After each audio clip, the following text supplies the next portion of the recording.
ಸ್ನೇಹಿತರೆ, ಮುದ್ರಾ ವಿಜ್ಞಾನ ಅನ್ನೋದು ಅದ್ಭುತವಾದ ವಿಜ್ಞಾನ. ನಾವು ಮುದ್ರದಲ್ಲಿ ಎಷ್ಟು ಮುದ್ರಗಳು ತಿಳ್ಕೊತಾ ಇದ್ದೀವಿ. ಪ್ರತಿ ಮುದ್ರಾ ನೆನ್ಪಿಟ್ಕೊಳ್ಳಿ. ಯಾವುದೇ ಮುದ್ರಾ ನೀವು ಪ್ರಾಕ್ಟೀಸ್ ಮಾಡಿದರೆ ಅಂದರೆ ಆ ಮುದ್ರಾ ಪ್ರಧಾನವಾಗಿ ಒಂದು ಕಾಯಿಲೆಗಳಿಗಾಗಲಿ, ಮಾನಸಿಕ, ಭಾವನಾತ್ಮಕ, ಶಾರೀರಿಕ ಮತ್ತು ಆಧ್ಯಾತ್ಮಿಕ ಎಲ್ಲ ಪರವಾಗಿ ಮುದ್ರಗಳು ಕೆಲಸ ಮಾಡುತ್ತೆ.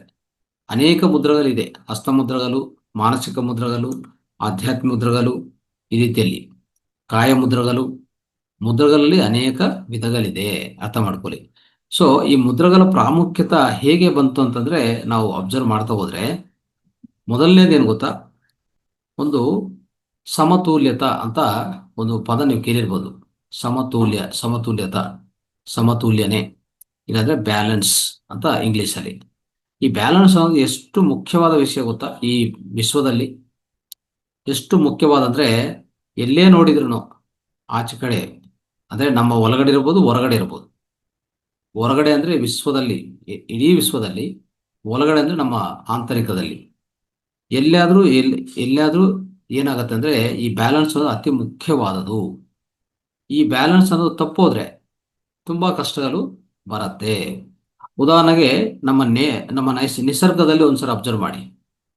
ನಿಸರ್ಗದಲ್ಲಿರುವಂಥ ಈ ಪಂಚಭೂತಗಳಲ್ಲಿ ಅಡೆತಡೆ ಆಗಿದ್ರೆ ಏನಾಗುತ್ತೆ ರೀ?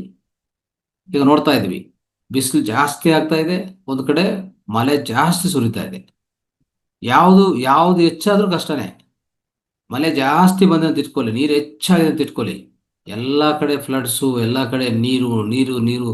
ಆ ತೊಂದರೆ ಎಷ್ಟಿರ್ತದೆ ಅಲ್ಲಿ, ಅದನ್ನು ಗಮನಿಸ್ತಾನೆ ಇದ್ವಿ. ಈ ಗ್ಲೋಬಲ್ ವಾರ್ಮಿಂಗ್ ಅಂತ ಆಗಿದೆ, ನೋಡಿದ್ರಾ?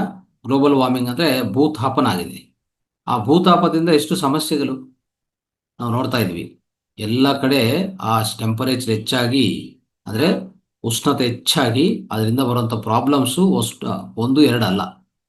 ಇಡೀ ವ್ಯವಸ್ಥೆನೇ, ಇಡೀ ನಿಸರ್ಗನೇ ಅಸ್ತವ್ಯಸ್ತವಾಗಿದೆ. ಯಾವಾಗ ಮಳೆ ಬರಬೇಕು ಆ ಸಮಯದಲ್ಲಿ ಬರೋದಿಲ್ಲ, ಯಾವಾಗ ಬರಬಾರ್ದು ಆ ಸಮಯದಲ್ಲಿ ಬರ್ತಾ ಇರ್ತದೆ.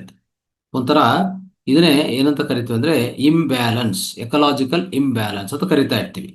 ಸೊ ಈ ರೀತಿಯಲ್ಲಿ ಇರುವಾಗ ಎಷ್ಟು ತೊಂದರೆ ಆಗ್ತದೆ ಅಲ್ಲಿ. ಅದೇ ರೀತಿಯಲ್ಲಿ ಇಂಬ್ಯಾಲೆನ್ಸ್ ಅನ್ನೋದು ಪ್ರತಿಯೊಂದು ಕಡೆ. ಉದಾಹರಣೆಗೆ ನಿತ್ಯ ಜೀವನದಲ್ಲಿ, ದೈನಂದಿನ ಜೀವನದಲ್ಲಿ ಒಂದು ರಾಜಕೀಯ ಇದೆ ಅಂತ ಇಟ್ಕೊಳ್ಳಿ.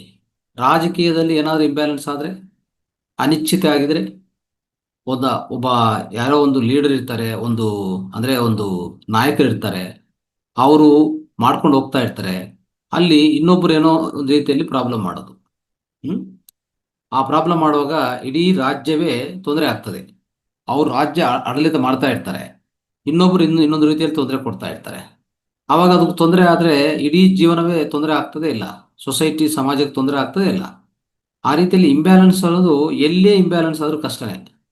ಈಗ ಮತಪರವಾಗಿ ವಿದ್ವೇಷಗಳು, ಮತಪರವಾಗಿ ಘರ್ಷಣೆಗಳಾಗ್ತಾ ಇರ್ತದೆ. ಅಲ್ಲಿ ಏನಕ್ಕೆ ಆಗ್ತಾ ಇದೆ, ಅದನ್ನು ಸಹ ಇಂಬ್ಯಾಲೆನ್ಸ್ ಅಂತ ನಾವು ಕರೆಯಬಹುದು ಒಂದು ರೀತಿಯಲ್ಲಿ, ಅಲ್ವಾ? ಅದೇ ರೀತಿಯಲ್ಲಿ ನಮ್ಮ ಪರ್ಸನಲ್ ಲೈಫಲ್ಲಿ ಅಷ್ಟೇ. ಯಾವುದೇ ಒಂದು ಹೆಚ್ಚಾಗಿದ್ರೆ ಕಷ್ಟನೇ. ನಮಗೆ ಕೋಪ ಹೆಚ್ಚಾಗಿದ್ರೆ ಎಷ್ಟು ಪ್ರಾಬ್ಲಮ್ಗಳು ಬರುತ್ತೆ. ಇನ್ನೊಂದು ಅಸೂಯೆ ಹೆಚ್ಚಾಗಿದೆ ಅಂತ ಇಟ್ಕೊಳ್ಳಿ, ನಮ್ಮಲ್ಲಿ ಅಸೂಯೆ ಹೆಚ್ಚಾಗಿದೆ ಅಂತ ಇಟ್ಕೊಳ್ಳಿ, ಏನಾಗತ್ತೆ? ಇಡೀ ನಮ್ಮ ಆರೋಗ್ಯವೇ ಕೆಟ್ಟೋಗತ್ತೆ, ಅಲ್ವಾ? ಸೊ ಆ ರೀತಿಯಲ್ಲಿ ಪ್ರತಿಯೊಂದು ಸಹ ಇಂಬ್ಯಾಲೆನ್ಸ್ ಇದೆ ದ ಮೇಜರ್ ಪ್ರಾಬ್ಲಮ್. ಅದನ್ನ ಅರ್ಥ ಮಾಡ್ಕೊಳ್ಳಿ. ಅದು ಸೊಸೈಟಿಯಲ್ಲಿ ಆಗಲಿ, ನಮ್ಮ ಒಳಗಡೆ ಆಗಲಿ, ಹೊರಗಡೆ ಆಗಲಿ, ಪ್ರತಿಯೊಂದು ಕಡೆ ಎಷ್ಟೆಷ್ಟು ಟೆನ್ಷನ್ಗಳು ಕೊಡ್ತದೆ ಅಂದರೆ ತುಂಬ ಟೆನ್ಷನ್ಗಳು ಕೊಡ್ತದೆ. ಅದಕ್ಕೆ ನಾವು ಭಯಪಡ್ತಾ ಇರ್ತೀವಿ. ಇಂಬ್ಯಾಲೆನ್ಸ್ ಅಂದರೆ ಒಂಥರ ಭಯ. ಉದಾಹರಣೆಗೆ ನಮ್ಮ ದೇಹದಲ್ಲಿ ತಗೊಳ್ಳಿ. ದೇಹದಲ್ಲಿ ಈ ವಾತ ಪಿತ್ತ ಕಫ ಅನ್ನೋದು ಏನಾದರೂ ಇಂಬ್ಯಾಲೆನ್ಸ್ ಆದರೆ ಖಂಡಿತ ರೋಗ ಬಂದೇ ಬರುತ್ತೆ. ಅದರಲ್ಲಿ ಏನು ಅನುಮಾನ ಇಲ್ಲ. ಸೊ ಒಂಥರ ಸಂದೇಹನೂ ಇಲ್ಲ. ಯಾಕೆ? ಅಲ್ಲಿ ಉದಾಹರಣೆಗೆ ನಮ್ಮ ದೇಹ ತಗೊಳ್ಳಿ. ಸೊ ದೇಹದಲ್ಲಿ ನಿಮ್ಗೆ ಅರ್ಥ ಮಾಡಿಸ್ಬೋದು ನೀಟಾಗಿ. ಯಾಕೆ ಆ ಥರ ಇಂಬ್ಯಾಲೆನ್ಸ್ ಆಗ್ತಾ ಇದೆ ಅಂದರೆ, ಇತ್ತೀಚಿನ ಕಾಲದಲ್ಲಿ ನಾವು ನೋಡ್ತಾ ಇರೋಂಥವಾಗ ಈ ಇಂಬ್ಯಾಲೆನ್ಸ್ ಹೆಚ್ಚಾಗಿ ನಾವು ಮಾತಾಡ್ತಾ ಇರ್ತೀವಲ್ಲ, ಏನಂತ ಮಾತಾಡ್ತಾ ಇರ್ತೀವಿ ಅಂದರೆ ಇಂಪ್ರಾಪರ್ ಫುಡ್ ಸ್ಟೈಲ್, ಅಂದರೆ ಇಂಬ್ಯಾಲೆನ್ಸ್ ಫುಡ್ ಸ್ಟೈಲ್. ಮತ್ತೇನಂತ ಕರಿತೀವಿ? ಬ್ಯಾಲೆನ್ಸ್ಡ್ ಲೈಫ್ ಸ್ಟೈಲ್ ಇಲ್ಲ ಅಂತ ಕರಿತಾ ಇರ್ತೀವಿ. ಆ ರೀತಿಯಲ್ಲಿ ಬ್ಯಾಲೆನ್ಸ್ಡ್ ಲೈಫ್ ಸ್ಟೈಲ್ ಇಲ್ಲ, ಬ್ಯಾಲೆನ್ಸ್ಡ್ ಫುಡ್ ಸ್ಟೈಲು ಇಲ್ಲ, ಎರಡು ಒಟ್ಟೋಗಿದೆ. ಇದರಿಂದಲೂ ತುಂಬ ಪ್ರಾಬ್ಲಮ್ಸ್ಗಳು ನಾವು ಫೇಸ್ ಮಾಡ್ತಾ ಇರ್ತೀವಿ. ಅದಕ್ಕೋಸ್ಕರ ಒಂದು ಒಂದು ಒಂದು ಯಾವುದೇ ಯಾರೇ ಒಂದು ಪರ್ಸನ್ ಆಗಲಿ, ಒಂದು ಸೊಸೈಟಿ ಆಗಲಿ, ಒಂದು ಯೂನಿವರ್ಸ್ ಅಂದರೆ ಇಡೀ ವಿಶ್ವ ಆಗಲಿ, ಪ್ರತಿಯೊಂದರಲ್ಲಿ ಏನಪ್ಪ ಅಂತಂದರೆ ಇಂಪಾರ್ಟೆಂಟ್ ಏನಪ್ಪ ಅಂದರೆ ನಾವು ಸಾಧಿಸಬೇಕಾಗಿರೋದು ಬ್ಯಾಲೆನ್ಸ್, ಸಮತುಲ್ಯತೆ. ವಿತೌಟ್ ಸಮತುಲ್ಯತೆ ತುಂಬ ತೊಂದರೆಗಳು ಫೇಸ್ ಮಾಡ್ಬೇಕು, ನಾವು ಫೇಸ್ ಮಾಡ್ತಾ ಇದ್ವಿ, ಇನ್ನೂ ಹೆಚ್ಚಾಗತ್ತೆ ಅದು. ಅದಕ್ಕೋಸ್ಕರ ಪ್ರತಿಯೊಂದು ಕಡೆ ಯಾವುದೇ ಒಂದು ಇರ್ಬೋದು ಒಂದು ಅಂಶ, ಅದು ಹೆಂಗಿರ್ಬೇಕಂದ್ರೆ ಸಮತುಲ್ಯತೆ. ಹೆಚ್ಚಾಗಬಾರ್ದು, ತುಂಬ ಕಡಿಮೆ ಆಗಬಾರ್ದು. ತುಂಬ ಕಡಿಮೆ ಆದರೆ ಪ್ರಾಬ್ಲಮೇ, ತುಂಬ ಹೆಚ್ಚಾದರೆ ಪ್ರಾಬ್ಲಮೇ, ಎರಡೂ ಪ್ರಾಬ್ಲಮ್ಸೇ ನೋಡ್ಕೊಳ್ಳಿ ಅಲ್ವಾ. ಈಗ ನಾವು ಉದಾಹರಣೆಗೆ ಸಿಹಿ ಅಂತ ಹೇಳ್ಬಿಟ್ಟು ಸ್ವೀಟ್ ತಿಂದ್ವಿ ಅಂತ ಇಟ್ಕೊಳ್ಳಿ, ಎಷ್ಟು ತಿನ್ಬೋದು? ಸ್ವಲ್ಪನೇ ತಿನ್ಬೇಕು, ಅದು ಹೆಚ್ಚಾಗಿ ತಿನ್ನಬಾರ್ದು. ಅದು ಏನು ಇಲ್ಲದೆ ಅಂದರೆ ಆ ಪರ್ಟಿಕ್ಯುಲರ್ ಆ ರುಚಿ ಅನ್ನೋದು ನಮ್ಗೆ ಗೊತ್ತಾಗೋದಿಲ್ಲ. ಆ ರುಚಿ ಅನ್ನೋದು ನಮಗೆ ಅದು ನಾವು ಒಂಥರ ಎಂಜಾಯ್ ಮಾಡೋಕ್ಕೂ ಸಾಧ್ಯವಿಲ್ಲ. ಅದಕ್ಕೋಸ್ಕರ ತಿನ್ನಬೇಕು ಎಷ್ಟಂದರೆ ಬ್ಯಾಲೆನ್ಸ್ ಆಗಿ, ನಿಯಮಿತವಾಗಿ, ಪರಿಮಿತವಾಗಿ. ಅದೇ ರೀತಿಯಲ್ಲಿ ಇರುತ್ತೆ ಪ್ರತಿಯೊಂದರಲ್ಲಿ ಇದೆ, ನಮಗೆ ಅಪ್ಲಿಕೇಬಲ್ ಆಗ್ತಾ ಇರ್ತದೆ ಸ್ನೇಹಿತರೆ, ಅದು ಅರ್ಥ ಮಾಡ್ಕೊಳ್ಳಿ. ಈಗ ಉದಾಹರಣೆಗೆ ನಮ್ಮ ಅಂದರೆ ಈ ವಿಶ್ವದಲ್ಲಿ ನೋಡ್ತಾ ಇದ್ರೆ ನಮಗೆಲ್ಲ ಅರ್ಥ ಆಗುವಂಥ ವಿಷಯ ಅಂದರೆ ಸಸ್ಯಗಳು, ಜಂತುಗಳು ಮತ್ತು ಮಾನವರು ಇವರೆಲ್ಲರಲ್ಲಿ ಇರುವಂಥ ಒಂದು ಪ್ರಧಾನವಾಗಿರುವಂಥದ್ದು ಏನಂದರೆ ಈ ಪಂಚಭೂತ ಮಹಾಪಂಚಭೂತಗಳು ಅಂತ ನಮಗೆಲ್ಲ ಗೊತ್ತು. ಈ ಪಂಚಭೂತಗಳು ಇಲ್ಲದೆ ಯಾವುದೂ ನಿರ್ಮಿತವಾಗುವುದಿಲ್ಲ. ಇಡೀ ವಿಶ್ವ ನಿರ್ಮಿತ ಆಗಬೇಕಂದ್ರೆ ಪಂಚಭೂತಗಳೇ ಯಾವಾಗಲೂ ಕಾರಣವಾಗ್ತಾ ಇರ್ತದೆ. ಅದು ಯಾವುದು ಅಂದರೆ ನಮ್ಗೆ ಗೊತ್ತು. ಭೂತತ್ವ, ಜಲತತ್ವ, ಅಗ್ನಿತತ್ವ, ವಾಯುತತ್ವ, ಆಕಾಶ ತತ್ವ. ಈ 5 ಪಂಚಭೂತಗಳು ಬೇಕೇ ಬೇಕು. ಆದರೆ ವಿಶ್ವದಲ್ಲಿ ಒಂದು ಪ್ರಧಾನ ವಿಷಯ ನಾವು ಅರ್ಥ ಮಾಡ್ಕೋಬೇಕು. ಅದೇನಂತಂದರೆ ನೀರು ತತ್ವ ಹೆಚ್ಚಾಗಿದೆ. ನೀರು ತತ್ವ ನೋಡಿ, ಭೂಮಿ ಮೇಲೆ ಎಷ್ಟು ನೀರಿದೆ ಅಂದರೆ ಭೂಮಿ ಎಷ್ಟಿದೆ, ನೀರು ಎಷ್ಟಿದೆ? ನೀರು 70% ಇದ್ದರೆ ಭೂಮಿ 30% ಮಾತ್ರ ಇರೋದು, 30% ಇರೋದು. ಅದೇ ರೀತಿಯಲ್ಲಿ ನಮ್ಮ ಒಳಗಡೆನೂ ಅಷ್ಟೇ. ನಮ್ಮ ಅಂದರೆ ಈ ದೇಹದಲ್ಲಿ, ಶರೀರದಲ್ಲಿ 70% ನೀರಿದೆ, 30% ಮಾತ್ರ ಈ ದೇಹ ಅಂತ ಹೇಳ್ತಾ ಇರ್ತೀವಿ ನಾವು. ಅಂದರೆ 70% ನೀರು ಯಾವಾಗಲೂ ಇರಬೇಕು. ಆ ರೀತಿಯಲ್ಲಿ ಇದ್ರೇ ಬ್ಯಾಲೆನ್ಸ್. ಬಟ್ ಆದರೆ ಏನಾಗ್ತಾ ಇರ್ತದೆ ಅಂದರೆ ಅದರಲ್ಲಿ ತೇಡ ಬರ್ತಾ ಇರ್ತದೆ, ಆವಾಗಲೇ ನಮಗೆ ರೋಗ ಬರೋದು. ಅರ್ಥ ಮಾಡ್ಕೊಳ್ಳಿ. 70% ನೀರು ನಾವು ಮೇಂಟೈನ್ ಮಾಡ್ತೀವ ಅಂದರೆ ಒಂದು ಸರಿ ಆಗೋದಿಲ್ಲ, ಸಾಧ್ಯವಾಗೋದಿಲ್ಲ. ಯಾಕಂದರೆ ನಮ್ಮ ಇಂಪ್ರಾಪರ್ ಲೈಫ್ ಸ್ಟೈಲ್ ಅಂದರೆ ಏನಂತದು ಅಂದರೆ ಅಸಹಜವಾದ ಜೀವನ ಶೈಲಿ. ಅಸಹಜವಾದ, ಇನ್ನು ಹೇಳ್ಬೇಕಂದ್ರೆ ಒಂಥರ ಕೆಟ್ಟ ಜೀವನ ಶೈಲಿ ನಾವು ಪಾಲನೆ ಮಾಡ್ತಾ ಇರುವಾಗ ನೀರು 70% ನಮ್ಮ ದೇಹದಲ್ಲಿ ಇರಬೇಕಲ್ಲ, ಅದು ಇರೋದಿಲ್ಲ. ಆವಾಗ ಖಂಡಿತ ಏನು ಬರ್ತದೆ ನಿಮಗೆ? ಒಂಥರ ಡ್ರೈ ಚರ್ಮ ಅಂದರೆ ನಮ್ಮ ಸ್ಕಿನ್ ಡ್ರೈ ಆಗೋದು, ಮತ್ತು ನಮ್ಮಲ್ಲಿ ಅಸಿಡಿಟಿ ಹೆಚ್ಚಾಗೋದು. ಯಾಕಂದರೆ ನೀರಿಲ್ಲ ಅಂದರೆ ಒಳಗಡೆ ಏನಾಗುತ್ತೆ? ಫೈರು ಮತ್ತು ಪೃಥ್ವಿತತ್ವ ಈ ಎರಡು ಹೆಚ್ಚಾಗ್ತದೆ, ಪ್ರಕೋಪಿಸ್ತದೆ. ಅದೇ ನೀವು ನೀರು ಸರಿಯಾಗಿ ಮೇಂಟೈನ್ ಮಾಡಿದರೆ ನಿಮ್ಮ ಅಸಿಡಿಟಿ, ಅದು ಹೇಳ್ತೀವಲ್ಲ ಫೈರ್ ಎಲಿಮೆಂಟ್ ಅಂದರೆ ಅಗ್ನಿತತ್ವ, ಅದು ಕಡಿಮೆ ಆಗ್ತದೆ. ನೋಡಿ, ಈ ಅಗ್ನಿತತ್ವವನ್ನು ಬ್ಯಾಲೆನ್ಸ್ ಮಾಡೋದು ನೀರಾಂಶ. ನಮ್ಮ ದೇಹದಲ್ಲಿ ಆ ನೀರಾಂಶ ಒಟ್ಟೋದ್ರೆ ನಾವು ನೀರು ಕುಡಿಯೋದಿಲ್ಲ, ನೀರಿರುವಂಥ ಪದಾರ್ಥಗಳು ತಿನ್ನೋದಿಲ್ಲ. ಪ್ರಧಾನವಾಗಿ ಅರ್ಥ ಮಾಡ್ಕೊಳ್ಳಿ. ಈಗ ನೀರು ತತ್ವ 72% ಇದ್ರೆ ಭೂತತ್ವ ಎಷ್ಟಿರಬೇಕು ಅಂದರೆ ಇಡೀ ವಿಶ್ವದಲ್ಲಿ ಅಂದರೆ ನಮ್ಮ ಒಳಗಡೆ ಹೊರಗಡೆ ಎರಡು ಹೇಳ್ತಾ ಇದ್ದೀನಿ. ಹೊರಗಡೆ ಏನಿದೆ ಒಳಗಡೆ ಅಷ್ಟೇ ಇದೆ ಮಿತ್ರರೆ. ನೀವು ಹೊರಗಡೆ ಇರೋದು ಬೇರೆ, ಒಳಗಡೆ ಇರೋದು ಬೇರೆ ಅಂತ ಅನ್ಕೊಳಕ್ ಹೋಗ್ಬಿಡಿ. ಹೊರಗಡೆ ಅಂದರೆ ವಿಶ್ವದಲ್ಲಿ, ಬಾಹ್ಯದಲ್ಲಿ, ಈ ಇಡೀ ವಿಶ್ವದಲ್ಲಿ ಈ ರೀತಿಯಲ್ಲಿ ಇರುತ್ತೆ. ಯಾವುದು? ನೀರು 72%, ಪೃಥ್ವಿತತ್ವ 12%, ಗಾಳಿ 6%, ಬೆಂಕಿ ಅಂದರೆ ಅಗ್ನಿತತ್ವ 4%, ಮತ್ತು ಆಕಾಶ ತತ್ವ ಈಥರ್ ಅದು 6%. ಇದು ಬರ್ಕೊಳ್ಳಿ. ಪ್ರಧಾನವಾಗಿ ಇದು ಹೊರಗಡೆ ಒಳಗಡೆ ಎಲ್ಲ ಸೇಮ್. ಈ ರೀತಿಯಲ್ಲಿ ಮೇಂಟೈನ್ ಮಾಡಿರೋರಿಗೆ ಏನಾಗುತ್ತೆ? ಈ ರೀತಿಯಲ್ಲಿ ಮೇಂಟೈನ್ ಆಗಿದ್ರೆ ಎಲ್ಲಿ ಆಚೆ ಕಡೆ ಆಗಲಿ ಒಳಗಡೆ ಆಗಲಿ, ಹೊರಗಡೆ ಆಗಲಿ ಒಳಗಡೆ ಆಗಲಿ, ಈ ರೀತಿಯಲ್ಲಿ ಮೇಂಟೈನ್ ಮಾಡಿದ್ರೆ ಏನಾಗುತ್ತೆ? ಬ್ಯಾಲೆನ್ಸ್ ಅಂತ ಕರಿತೀವಿ ನಾವು. Anything is in the balance is perfectly all right. Anything ಯಾವುದೇ ಇರಲಿ, ಸಮತುಲ್ಯತೆ ಇರುವಂಥದ್ದು ಯಾವಾಗಲೂ ಹೆಂಗಿರುತ್ತೆ? ಸ್ಥಿರವಾಗಿ, ಬಲವಾಗಿ, ನಿಶ್ಚಲವಾಗಿ ಇರುತ್ತೆ. ಯಾವುದೇ ತೊಂದರೆ ಇಲ್ಲ ಅಂತ ಅರ್ಥ. ಈಗ ನೋಡೋಣ, ಈಗ ಏನಾಗ್ತಾ ಇದೆ ಇತ್ತೀಚಿನ ಕಾಲದಲ್ಲಿ ನಮ್ಮ ಲೈಫ್ ಸ್ಟೈಲ್ ನೋಡ್ಕೊಳ್ಳಿ. ನಮ್ಮ ಈ ಮಾಡರ್ನ್ ಲೈಫ್ ಸ್ಟೈಲ್ ಒಂದು ಸರಿ ಅಬ್ಸರ್ವ್ ಮಾಡಿ, ನಿಮ್ಗೆ ಗೊತ್ತಾಗತ್ತೆ. ಓಕೆ, ಸೊ ಅಲ್ಲಿ ಅಬ್ಸರ್ವ್ ಮಾಡಿದರೆ ಏನಾಗತ್ತಂದರೆ ನಮ್ಮಲ್ಲಿ ನಾವು ತಿನ್ನುವಂಥ ಆಹಾರ ಹೆಂಗಿರುತ್ತೆ ಗೊತ್ತಾ? ಈ ಇತ್ತೀಚಿನ ಕಾಲದಲ್ಲಿ ಬಂದಿರುವಂಥ ಫಾಸ್ಟ್ ಫುಡ್ಸು, ಪ್ರಾಸೆಸ್ ಫುಡ್ಸು, ಈ ಬರ್ಗರು, ಪಿಜ್ಜಾ, ಈ ಫ್ರೆಂಚ್ ಫ್ರೈಸು, ಅದು ಇದು ಈ ರೀತಿಯಲ್ಲಿ, ಆಮೇಲೆ ಹೆಚ್ಚು ಬಯಸಿರೋ ಆಹಾರ, ಆ, ಹೆಚ್ಚು ಒಂಥರ ಕುಲ್ಲೋಗಿರುವಂಥ ಆಹಾರ, ಅಂದರೆ ಹೆಚ್ಚು ಕಾಲ ಫ್ರಿಜ್ಜಲ್ಲಿ ಇಡುವಂಥದ್ದು, ಇಂಥವೆಲ್ಲ ಆಹಾರ ತಿನ್ನಿ ತಿನ್ನಿ ಏನಾಗಿದೆ ಅಂದರೆ ಸ್ನೇಹಿತರೆ, ಅದರಲ್ಲಿ ನೀರಾಂಶ ಕೊಟ್ಟೋಗಿದೆ. ನೀರಾಂಶ ಇಲ್ಲದೆ ನಾವು ಯಾವುದೇ ಆಹಾರ ತಯಾರು ಮಾಡ್ಕೊಂತ ಇಟ್ಕೊಳ್ಳಿ, ಎಷ್ಟು ಬಯಸ್ತೀವಿ ನಾವು, ಅದು ಬಯಸಿ ಬಯಸಿ ಏನಾಗುತ್ತೆ, ಅದು ಆ ಪದಾರ್ಥದೆಲ್ಲರ ಆ ಪದಾರ್ಥ ಒಳಗಡೆ ಇರುವಂತ ಸಹಜ ನೀರಾಂಶ ಒಟ್ಟೋಗಿರ್ತದೆ. ಈಗ ನಿಮಗೆ ನೀರಾಂಶ ಎಲ್ಲಿಂದ ಬರ್ತಾ ಇದೆ ಇಲ್ಲಿ? ನೀರಾಂಶ ಬರೋದಿಲ್ಲ. ಉದಾಹರಣೆಗೆ ನಾವು ಆಯ್ಕೆ ಮಾಡ್ಕೋಬೇಕಾಗಿರುವಂತ ಪದಾರ್ಥಗಳು ಯಾವ ಥರ ಇರಬೇಕಂದ್ರೆ, ನಮ್ಮ ದೇಹಕ್ಕೆ 72% ನೀರು ಮೇಂಟೈನ್ ಮಾಡಬೇಕಂದ್ರೆ ಅಂತ ನೀರು ಕೊಡುವಂಥ ಪದಾರ್ಥಗಳು ಆಗಿರ್ಬೇಕು. ಯಾವ್ದ್ಯಾವ್ದದು ಅಂದರೆ ಹೆಚ್ಚು ತರಕಾರಿಗಳು, ಹೆಚ್ಚು ಹಣ್ಣುಗಳು. ಈ ಎರಡು ಹೆಚ್ಚಾಗಿ ತಗೊಂತಾ ಇರೋಂಥ ಯಾವುದೇ ವ್ಯಕ್ತಿ ಆರೋಗ್ಯ ನೋಡ್ಕೊಳ್ಳಿ, ಅದ್ಭುತವಾಗಿರುತ್ತೆ. ಯಾಕಂದ್ರೆ ಅದು ಹೆಚ್ಚು ನೀರು ಅದರಲ್ಲಿ ಇದ್ರೆ ನಮ್ಮ ದೇಹಕ್ಕೂ ಸಹ ನೀರು ಲಭ್ಯವಾಗತ್ತೆ. ಅವಾಗ ದೇಹ ನೀರಾಂಶ ಹೆಚ್ಚಾಗಿದ್ರೆ ಆರೋಗ್ಯವಂತವಾಗಿರುತ್ತೆ. ಯಾಕಂದ್ರೆ 72% ಇರಲೇಬೇಕು. ಅದಕ್ಕೆ ಪ್ರತಿ ದಿವಸ ಏನು ಮಾಡ್ಬೇಕು ಗೊತ್ತಾ? 10 ರಿಂದ 12 ಗ್ಲಾಸ್ ಕುಡಿಬೇಕು ನೀರು. ಅದನ್ನು ಸಹ ನಮ್ಮ ರಾಗಿ ಪಾತ್ರದಲ್ಲಿ, ತಾಮ್ರದ ಪಾತ್ರದಲ್ಲಿ ಸಂಗ್ರಹಣ ಮಾಡುವಂಥ ನೀರು ಕುಡಿಯೋದು ತುಂಬಾ ಉತ್ತಮ. ಕೂತ್ಕೊಂಡು ನಿಧಾನವಾಗಿ, ಸೊ ಒಂದು 2 ಗಂಟೆಗೊಂದು ಗ್ಲಾಸ್, 2 ಗಂಟೆಗೊಂದು ಗ್ಲಾಸ್, ಆ ರೀತಿಯಲ್ಲಿ ಏನು ಮಾಡಬೇಕು, ಇಡೀ ದಿವಸ 3 ರಿಂದ 4 ಲೀಟರ್. ಇನ್ನೂ ಹೇಳ್ತೀನಿ, 4 ರಿಂದ 5 ಲೀಟರ್ ಕುಡಿಬೋದು.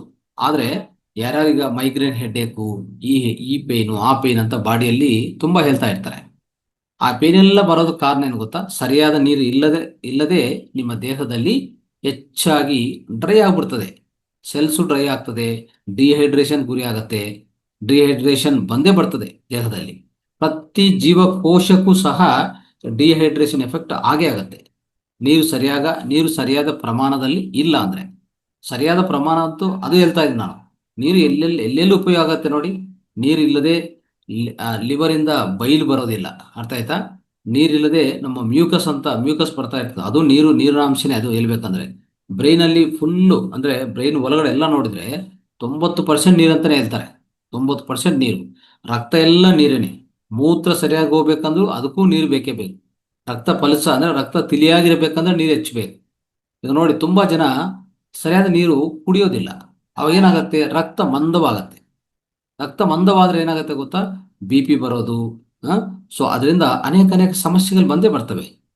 ಇನ್ನು ಹೇಳ್ಬೇಕಂದ್ರೆ, ರಕ್ತ ಅನ್ನೋದು ಒಂದು ರೀತಿಯಲ್ಲಿ ಹೆಚ್ಚೆಚ್ಚು ಕ್ಲಾಟ್ಸ್ ಆಗ್ತಾ ಇರ್ತದೆ ನೋಡಿ ತುಂಬಾ ಜನಗೆ.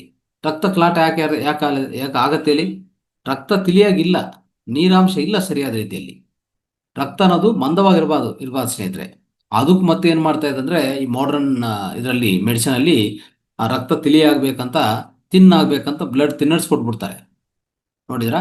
ಏನ್ ಬೇಕಾಗಿಲ್ಲ, ನೀವು ನೀರು ಸರಿಯಾದ ಪ್ರಮಾಣದಲ್ಲಿ ತಗೋಲಿ, ರಕ್ತ ತಾನಂತ ಅದೇ ಏನಾಗುತ್ತೆ, ತಿನ್ನಾಗ್ಬಿಡ್ತದೆ. ಸೊ ಅಂದ್ರೆ ಸರಿಯಾದ ಪ್ರಮಾಣದಲ್ಲಿ ಅಂದ್ರೆ ದಿನಕ್ಕೆ 4 ರಿಂದ 4 ಲೀಟರ್, 3 ರಿಂದ 4 ಲೀಟರ್ ವರೆಗೂ ನೀರು ಕುಡಿಯೋದಾಗ್ಲಿ, ಕುಡಿಯೋ ರೀತಿಯಲ್ಲಿ ಅದನ್ನು ಅಂದ್ರೆ ನೀರು ಕುಡಿಯುವಂತ ಶೈಲಿ ಚೆನ್ನಾಗಿರ್ಬೇಕು. ಆಮೇಲೆ ನಾವು ತಿನ್ನೋ ಪದಾರ್ಥಗಳಲ್ಲಿ ಆದಷ್ಟು ನೀರಾಂಶ ಹೆಚ್ಚಿರುವಂತ ಪದಾರ್ಥಗಳು ತಿನ್ನೋದು. ಅಟ್ಲೀಸ್ಟ್ 3 ಬಾರಿ ತಿನ್ನುವಾಗ 1 ಬಾರಿ ಪೂರ್ತಿ ನೀರು ಹೆಚ್ಚಾಗಿರುವಂತ ತರಕಾರಿಗಳು ಮತ್ತೆ ಹಣ್ಣುಗಳು ಆಯ್ಕೆ ಮಾಡ್ಕೋಬೇಕು ನಾವು. ಅಟ್ಲೀಸ್ಟ್ 1 ಬಾರಿ, ಒಂದು ಹೊತ್ತು.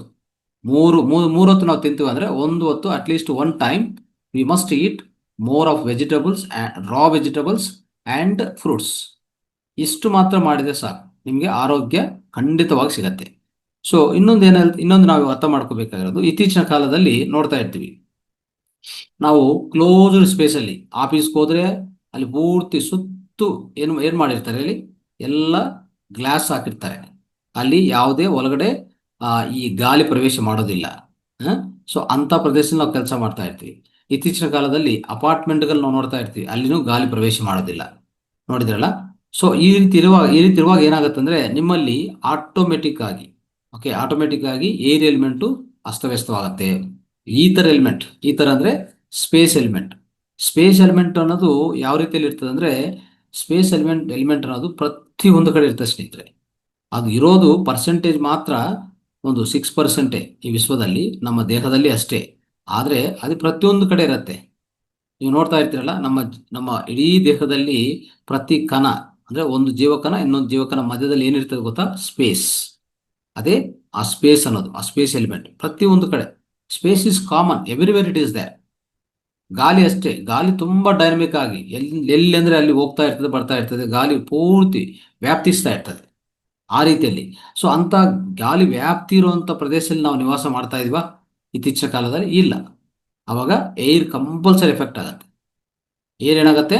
ಎಫೆಕ್ಟ್ ಆಗೇ ಆಗ್ತದೆ, ಅರ್ಥ ಮಾಡ್ಕೊಳ್ಳಿ. ಸೊ ಈ ರೀತಿಯಲ್ಲಿ ನಮ್ಮ ದೇಹದಲ್ಲಿರುವಂತ ಇಂಥ ಪಂಚಭೂತಗಳು ಎಫೆಕ್ಟ್ ಆಗುವಾಗ, ಅಸಮತೋಲಗೊಳಿಸ್ಕೊಂಡಾಗ ರೋಗ ಯಾಕೆ ಬರೋದಿಲ್ಲ? ರೋಗ ಖಂಡಿತ ಬಂದೇ ಬರ್ತದೆ. ಅರ್ಥ ಆಯ್ತಾ? ಸೊ ಅಗ್ನಿ ಅಂಶ ಅಂದ್ರೆ ನಿಮ್ಗೆಲ್ಲ ಗೊತ್ತು. ಓಕೆ, ನಮ್ಮ ಒಳಗಡೆ ಅಗ್ನಿ ತತ್ವ ಅಂತ ಅಂದಮೇಲೆನೆ ಅದಕ್ಕೂ ಪ್ರಧಾನವಾಗಿ ಏನಪ್ಪಾ ಅಂತಂದ್ರೆ ಅಗ್ನಿ ತತ್ವ ಅನ್ನೋದು ಬರೋದೇ ನಮ್ಮ ಈ ಸೋಲಾರ್ ಪ್ಲೆಕ್ಸಸ್, ಅಂದ್ರೆ ನಮ್ಮ ಹೊಟ್ಟೆ ಭಾಗದಲ್ಲಿ, ಪೂರ್ತಿ ನಮ್ಮ ಜೀರ್ಣಾಶಯ ಸಂಬಂಧಿತ. ಅಲ್ಲಿ ಈ ಅಗ್ನಿ ತತ್ವ ಕಡಿಮೆ ಇದ್ರೆ ನಾವು ಏನ್ ತಿಂತೀವೋ ಅದು ಪಚನ ಆಗೋದು. ಅರ್ಥ ಆಯ್ತಾ? ಸೊ ಅದಕ್ಕೂ ಕಾರಣ, ನಾವು ಯಾಕೆ ಅಗ್ನಿತತ್ವ ಹೆಚ್ಚಾಗ್ತಾ ಇಲ್ಲ ನಮ್ಮಲ್ಲಿ ಅಂದ್ರೆ, ಅದಕ್ಕೂ ಕಾರಣ ನಮ್ಮ ಲೈಫ್ ಸ್ಟೈಲು, ನಾವು ತಿನ್ನುವಂಥ ಆಹಾರಗಳು. ತುಂಬಾ ಜನ ನೋಡ್ತಾ ಇರ್ತೀವಿ. ಸೊ ಅಂದ್ರೆ ಅವ್ರು ತಿನ್ನೋ ಪದಾರ್ಥಗಳು ಹೆಂಗಿರ್ತಾವ ಅಂದ್ರೆ, ಫ್ರಿಜ್ ಇಂದ ತಗೊಳೋದು. ಎಷ್ಟು ತಂಪಾಗಿರುತ್ತೆ ಫ್ರಿಜ್ ಪದಾರ್ಥಗಳು. ಅದು ತಂದು ಹೊಟ್ಟೆಯಲ್ಲಿ ಹಾಕಿದ್ರೆ ಏನಾಗುತ್ತೆ? ನಮ್ಮ ಅಗ್ನಿತತ್ವ ಎಲ್ಲ ಹೊಟ್ಟೋಗ್ತದೆ ಅಲ್ವಾ? ಆ ರೀತಿಯಲ್ಲಿ. ಸೊ ಅಗ್ನಿತತ್ವ ಅನ್ನೋದು ನಾವು ಮೇಂಟೈನ್ ಮಾಡ್ಬೇಕು. ಮೇಂಟೈನ್ ಮಾಡಿಲ್ಲ ಅಂದ್ರೆ ಏನಾಗುತ್ತೆ? ಸೊ ಅದು ಒಂಥರ ಒಂದು ರೀತಿಯಲ್ಲಿ ಉಷ್ಣತ ಅಂತಾನೆ ಹೇಳ್ಕೋಬಹುದು. ಅಗ್ನಿತತ್ವ ಅಂದ್ರೆ ಇಡೀ ನಮ್ಮ ದೇಹಕ್ಕೆ ಉಷ್ಣತತ್ವ ಬೇಕಾ ಬೇಡ? ನಮ್ಮ ದೇಹದಲ್ಲಿ ಉಷ್ಣತತ್ವ ಬೇಕೇ ಬೇಕು. ಉಷ್ಣತೆ ಇಲ್ಲ ಅಂದ್ರೆ ಅನೇಕ ರೋಗಗಳು ಹೆಚ್ಚಾಗತ್ತೆ ನಮ್ಮ ದೇಹದಲ್ಲಿ. ಎಷ್ಟು ಬೇಕೋ ಅಷ್ಟು ಬೇಕೇ ಬೇಕು. ಜಠರಾಗ್ನಿ ಹೊಟ್ಟೆದಲ್ಲಿ ಬೇಕು. ಇಡೀ ದೇಹದಲ್ಲಿ, ಇಡೀ ದೇಹ ಪೂರ್ತಿ ದೇಹ ಆದ್ಯಂತ ನಮಗೆ ಉಷ್ಣತೆ ಬೇಕು. ಇಲ್ಲ ಅಂದ್ರೆ ಈ ಬ್ಯಾಕ್ಟೀರಿಯಾಗಳು, ವೈರಸ್ಗಳು ಹೆಚ್ಚೆಚ್ಚಾಗ್ತದೆ. ಅರ್ಥ ಮಾಡ್ಕೊಳ್ಳಿ. ಸೊ ನಮ್ಮ ಕಾರ್ಯನಿರ್ವಹಣ ಆಗಬೇಕಂದ್ರೆ, ಅದಕ್ಕೆ ಹೇಳ್ತಾ ಇರ್ತೀವಲ್ಲ, ನಮ್ಮ ಹೆಡ್ಡು ತಂಪಾಗಿರ್ಬೇಕಂತ, ಕಾಲು ಸ್ವಲ್ಪ ಬೆಚ್ಚವಿರ್ಬೇಕಾಗತ್ತೆ, ಹೊಟ್ಟೆ ಹೊಟ್ಟೆನೂ ಅಷ್ಟೇ ಅಲ್ಲಿ ಹೆಚ್ಚಾಗಿರ್ಬೇಕು, ಇನ್ನೂ ಉಷ್ಣತೆ ಹೆಚ್ಚಾಗಿರ್ಬೇಕು. ಇದ್ರೇನೆ ನಾವು ತಿಂದಿರುವಂಥ ಆಹಾರ ಪಚನವಾಗೋದು.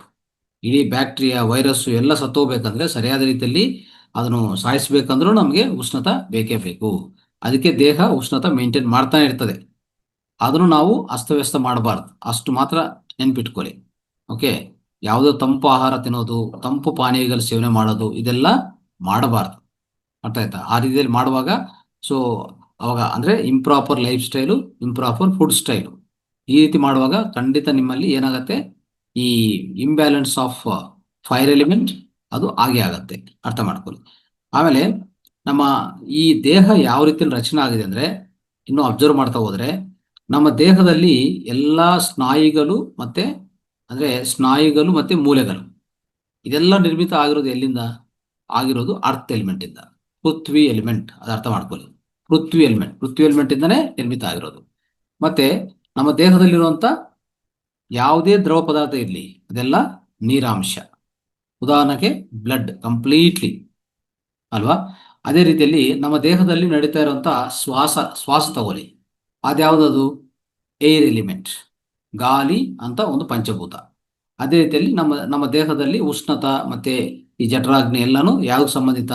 ಅದು ಫೈರ್ ಎಲಿಮೆಂಟ್ ಸಂಬಂಧಿತ, ಅದು ಅಗ್ನಿ ತತ್ವ ಅಲ್ವಾ? ಆ ರೀತಿಯಲ್ಲಿ ಇನ್ನೊಂದೇನಂದ್ರೆ, ನಮ್ಮ ದೇಹ ಒಳಗಡೆ ಎಂಟಿನೆಸ್, ಈಗಾಗಲೇ ಹೇಳ್ತಾ ಇದ್ದೆ ನಾನು. ಎಂಟಿನೆಸ್ ಅಂದ್ರೆ ಏನು? ಒಂದು ಜೀವಕಣಕ್ಕೆ ಇನ್ನೊಂದು ಜೀವಕಣಕ್ಕೆ, ಒಂದು ಅಂಗಕ್ಕೆ ಇನ್ನೊಂದು ಅಂಗಕ್ಕೆ ಮಧ್ಯದಲ್ಲಿ ಸ್ಪೇಸ್ ಇರುತ್ತೆ. ಸ್ಪೇಸ್ ಅನ್ನೋದು ಬೇಕೇ ಬೇಕು. ಸ್ಪೇಸ್ ಇಲ್ಲ ಅಂದ್ರೆ ಕಷ್ಟ ಅದು. ನೋಡಿ, ಈಗ ನಮ್ಮ ಮನೆಯಲ್ಲಿ ಸೊ ಎಲ್ಲಾ ವಸ್ತುಗಳು ಒಂದ್ರ ಮೇಲೆ ಒಂದೊಂದು ಹಾಕ್ಬಿಟ್ಟಿದೆ ಅಂತ ಇಟ್ಕೊಳ್ಳಿ, ಎಷ್ಟು ಒಂಥರ ಗಜಿಬಿಜಿ ಆಗುತ್ತೆ, ಒಂಥರ ಹೇಳ್ತೀವಲ್ಲ ಇಕ್ಕಟ್ಟಾಗತ್ತಲ್ಲ, ಒಂಥರ ಏನಿದು ಇಷ್ಟು ಒಂಥರ ಗೊಂದಲ ಅಂತ, ಒಂಥರ ನಾವೇ ಕಂಫರ್ಟಬಲ್ ಫೀಲ್ ಆಗಲ್ಲ ನಾವು. ಅದಕ್ಕೆ ಮಾನವ ದೇಹದನು ಯಾವ ರೀತಿಯಲ್ಲಿ ನಿರ್ಮಿತ ಆಗತ್ತಂದ್ರೆ, ಪ್ರತಿ ಸೆಲ್ಗೂ ಇನ್ನೊಂದು ಸ್ಪೆಲ್ಗೂ ಮಧ್ಯದಲ್ಲಿ, ಪ್ರತಿ ಜೀವಕಣಕ್ಕೆ ಇನ್ನೊಂದು ಜೀವಕಣಕ್ಕೆ ಮಧ್ಯೆ ಸ್ಪೇಸ್ ಇರುತ್ತೆ. ಪ್ರತಿ ಅಂಗಕ್ಕೆ ಇನ್ನೊಂದು ಅಂಗಕ್ಕೆ ಮಧ್ಯದಲ್ಲಿ ಸ್ವಲ್ಪ ಸ್ಪೇಸ್ ಕೊಟ್ಟಿರ್ತಾರೆ. ಆ ಸ್ಪೇಸ್ ಅನ್ನೋದು ಎಲ್ಲಾ ಕಡೆ ವ್ಯಾಪ್ತಿಸಿರ್ತದೆ. ಅದನ್ನು ಸ್ಪೇಸ್ ಎಲಿಮೆಂಟ್ ಅಂತ ಕರಿತೀವಿ ನಾವು. ಆ ರೀತಿಯಲ್ಲಿ, ಸೊ ಸ್ನೇಹಿತರೆ, ಸೊ ಈ ರೀತಿಯಲ್ಲಿ ನಮ್ಮ ಇಡೀ ದೇಹ ಈ ರೀತಿಯಲ್ಲಿ ನಿರ್ವಹಣೆ ಆಗ್ತಾ ಇರ್ತದೆ, ಅದನ್ನ ಅರ್ಥ ಮಾಡ್ಕೊಳ್ಳಿ. ಸೊ ಅದಕ್ಕೋಸ್ಕರ, ಸೊ ಇಲ್ಲಿ ಏನಂತಂದ್ರೆ, ಈ ಪೂರ್ತಿ ಇವೆಲ್ಲ ಇರುವಾಗನೇ ನಮಗೆ ಆರೋಗ್ಯವಾಗಿ ನಾವು ಇರಕ್ಕೆ ಸಾಧ್ಯವಾಗತ್ತೆ. ಏನಾದರೂ ಇದರಲ್ಲಿ ಅಡೆತಡೆ ಆಗಿದ್ರೆ ಏನಾಗುತ್ತೆ, ಖಂಡಿತವಾಗಿ ಇದು ನಮಗೆ ಒಂದು ರೀತಿಯಲ್ಲಿ ಇಂಬ್ಯಾಲೆನ್ಸ್ ಅನ್ನು ಕ್ರಿಯೇಟ್ ಮಾಡಿ ಅದರಿಂದನೇ ನಮ್ಮ ರೋಗಗಳು ಬರ್ತಾ ಇರೋಂಥದ್ದು, ಅರ್ಥ ಮಾಡ್ಕೊಳ್ಳಿ. ಸೊ ಅದಕ್ಕೋಸ್ಕರ ನಮ್ಮ ಈ ದೇಹದಲ್ಲಿರುವಂಥ ಈ ಪಂಚಭೂತಗಳಲ್ಲಿ ಉದಾಹರಣೆಗೆ ಯಾವುದೇ ಈ ಪಂಚಭೂತಗಳಲ್ಲಿ ಒಂದು ಪಂಚಭೂತ ಪೂರ್ತಿ ಇಲ್ಲ ಅಂತ ಇಟ್ಕೊಳ್ಳಿ, ಇಡೀ ದೇಹ ಕೊಲ್ಯಾಪ್ಸ್ ಆಗುತ್ತೆ. ಉದಾಹರಣೆಗೆ ಪೃಥ್ವಿತತ್ವ ಸರಿಯಾಗಿಲ್ಲ ಅಂತಂದ್ರೆ ನಮ್ಮ ಮೂಳೆಗಳು ಸಹ ಮತ್ತೆ ಮೂಳೆಗಳು ಸ್ನಾಯುಗಳು ಎರಡೂ ಕೊಲ್ಯಾಪ್ಸ್, ಎರಡೂ ಕೆಟ್ಟು ಹೋಗುತ್ತೆ. ಕೆಟ್ಟು ಹೋದ ತಕ್ಷಣವೇ ದೇಹ ಏನಾಗುತ್ತೆ, ಕೊಲ್ಯಾಪ್ಸ್ ಆಗ್ತದೆ. ದೇಹ ಅನ್ನೋದು ಒಂಥರ ಡ್ಯಾಮೇಜ್ ಆಗತ್ತೆ. ಆ ರೀತಿಯಲ್ಲೇ ನಮಗೆ ಅನೇಕ ರೋಗಗಳು ಬರ್ತಾ ಇರೋಂಥದ್ದು. ಸೊ ಅದಕ್ಕೋಸ್ಕರ ಈ ಇಂಬ್ಯಾಲೆನ್ಸ್ ಅನ್ನೋದು ಕ್ರಿಯೇಟ್ ಆಗ್ತಾನೆ ಇದೆ. ಆ ಕ್ರಿಯೇಟ್ ಆಗ್ತಾ ಇದೆಲ್ಲ, ಕ್ರಿಯೇಟ್ ಆಗೋದು ನೋಡಿದ್ರೆ ಅದು ನಮ್ಮ ಒಳಗಡೆ ಹೊರಗಡೆ ಎರಡೂ ಕಾರಣಗಳಿಂದ, ಬಾಹ್ಯದಿಂದ ಮತ್ತೆ ಆಂತರದಿಂದ ಎರಡು ಕಾರಣಗಳು. ಉದಾಹರಣೆಗೆ ಬಾಹ್ಯದಿಂದ ಅಂದ್ರೆ ಈ ಪಂಚಭೂತಗಳಲ್ಲಿ ಯಾವ ರೀತಿಯಲ್ಲಿ ವ್ಯತ್ಯಾಸ ಬರುತ್ತೆ ಅಂದ್ರೆ ನಾವು ತಿನ್ನೋ ಆಹಾರ ಒಂದು, ಓಕೆ. ಆ ಬಾಹ್ಯದಿಂದ ನಾವು ಏನ್ ಮಾಡ್ತೀವಿ, ಆಹಾರ ತಿಂತಾ ಇರ್ತೀವಿ. ನಮ್ಮ ಜೀವನ ಶೈಲಿ, ನಿದ್ರೆ ಮತ್ತೆ ನಾವು ನೀರು ಕುಡಿಯೋ ವಿಧಾನ, ಇದೆಲ್ಲಾನು ಬಾಹ್ಯದಿಂದ. ಮತ್ತೆ ಆಂತರಿಕ ಏನಂತಂದ್ರೆ ನಮ್ಮ ಯೋಚನೆಗಳು. ನೋಡಿ, ಈ ಎರಡಿಂದನೇ ಈ ಪಂಚಭೂತಗಳು ಡ್ಯಾಮೇಜ್ ಆಗೋದು.